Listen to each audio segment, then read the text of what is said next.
Chers enfants, quelques jours après son entrée à Jérusalem, notre Seigneur Jésus-Christ réunit ses apôtres dans une salle pour fêter la Pâque juive avec un grand repas.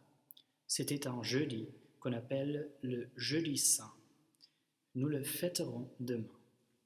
À la fin de ce repas, notre Seigneur prit du pain, rendit grâce, c'est-à-dire remercia son Père, bénit ce pain, le rompit et le donna à ses apôtres en disant : « Prenez, mangez-en tous, ceci est mon corps. » Il fit de même pour la coupe, en disant : « Prenez et buvez-en tous, ceci est la coupe de mon sang, le sang de l'alliance nouvelle et éternelle, qui sera versé pour vous et pour beaucoup en rémission des péchés. Vous ferez cela en mémoire de moi. » Par ces paroles, notre Seigneur Jésus-Christ a accompli un grand miracle.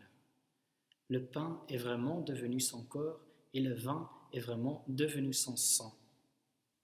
Il n'y avait plus de pain ni de vin, mais seulement le corps et le sang de notre Seigneur Jésus-Christ. Même si on ne le voit pas, parce qu'il garde les apparences extérieures du pain et du vin. Comment est-ce possible ? Notre Seigneur Jésus-Christ est Dieu. Il est donc tout-puissant et il dit toujours la vérité. Il a donc le pouvoir de changer le pain et le vin en son corps et son sang. Et nous le croyons parce qu'il nous l'a dit. Ce même soir, il a fait de ses apôtres des prêtres, afin qu'ils puissent continuer à célébrer ce miracle. Nous en parlerons davantage demain. Nous appelons aujourd'hui ce miracle la Sainte Messe. Notre Seigneur Jésus-Christ a donc célébré le Jeudi Saint, la première messe du monde. Aujourd'hui encore, quand le prêtre célèbre la messe, il fait la même chose. Il dit les mêmes paroles que notre Seigneur Jésus-Christ et change le pain et le vin en le corps et le sang de Jésus-Christ. C'est le Seigneur même qui le fait par les mains du prêtre. Pourquoi notre Seigneur Jésus-Christ nous a-t-il donné la Sainte Messe ? Pour plusieurs raisons. La première raison, c'est qu'il veut se donner en sacrifice à son Père pour les péchés des hommes. Rappelons les paroles qu'il disait pendant la toute première messe le Jeudi Saint. « Ceci est mon corps livré pour vous. » Et ensuite, « Ceci est le sang de l'alliance nouvelle et éternelle, qui sera versé pour vous et pour beaucoup en rémission des péchés. » De quoi parle-t-il ? Notre Seigneur Jésus-Christ va donner sa vie en sacrifice sur la croix pour pardonner tous les péchés. Nous y penserons vendredi prochain, le vendredi saint. Il va mourir sur la croix pour racheter le monde, c'est-à-dire pour sauver le monde du péché. Quand la messe est célébrée aujourd'hui, le sacrifice de la croix se réalise devant nos yeux. Notre Seigneur Jésus-Christ ne meurt pas à nouveau et il ne souffre pas à nouveau. Mais pendant la messe, le prêtre offre ce sacrifice de la croix à Dieu le Père, toujours à nouveau. C'est comme si on va à la messe et on est transporté au pied de la croix. Notre Seigneur Jésus-Christ l'a voulu ainsi, afin que toutes les générations à venir puissent participer à son sacrifice de la croix. Pendant la Sainte Messe, nous pouvons donc adorer le Seigneur, le remercier, demander pardon et obtenir les grâces. Une autre raison pour laquelle notre Seigneur Jésus-Christ nous a donné la messe, c'est qu'il veut rester parmi nous.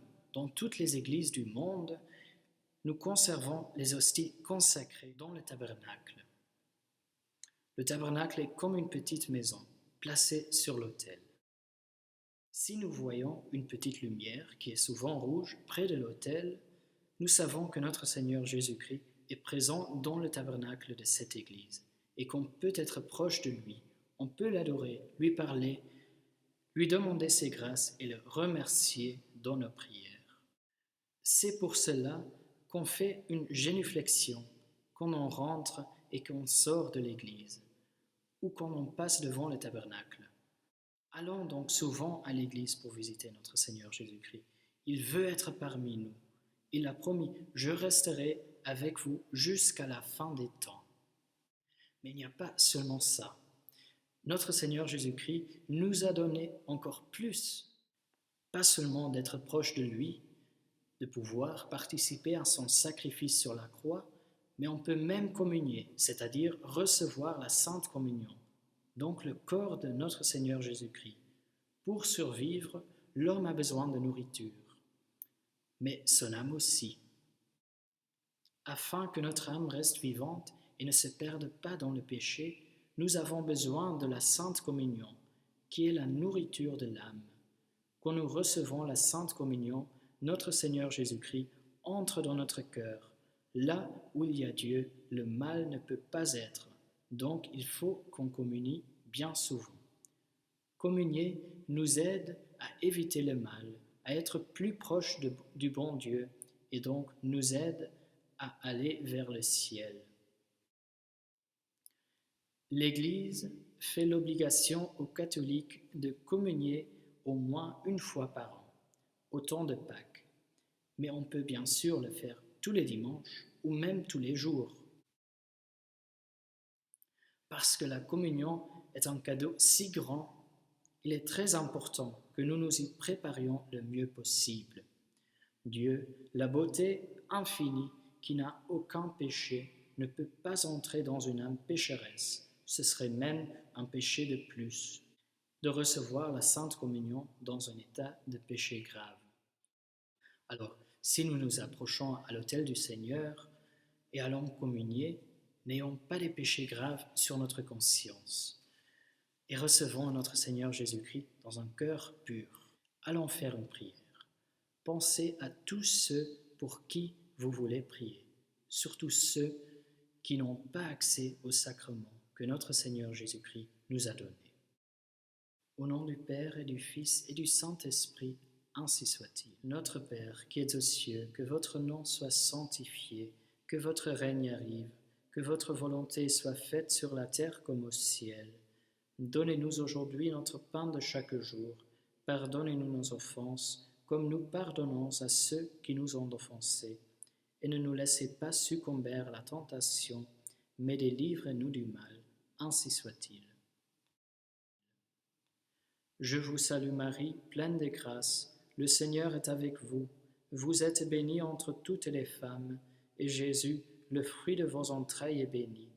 Sainte Marie, Mère de Dieu, priez pour nous pauvres pécheurs, maintenant et à l'heure de notre mort. Ainsi soit-il. À vos pieds, ô mon Jésus, je me prosterne et je vous offre le repentir de mon cœur contrit. Je vous adore dans le saint sacrement de votre amour, désireux de vous recevoir dans la pauvre demeure que vous offre mon cœur. En attente du bonheur de la communion sacramentelle, je veux vous posséder en esprit. Venez à moi, ô mon Jésus, que votre amour enflamme mon cœur. Je crois en vous, j'espère en vous et je vous aime. Ainsi soit-il. Au nom du Père et du Fils et du Saint-Esprit, ainsi soit-il.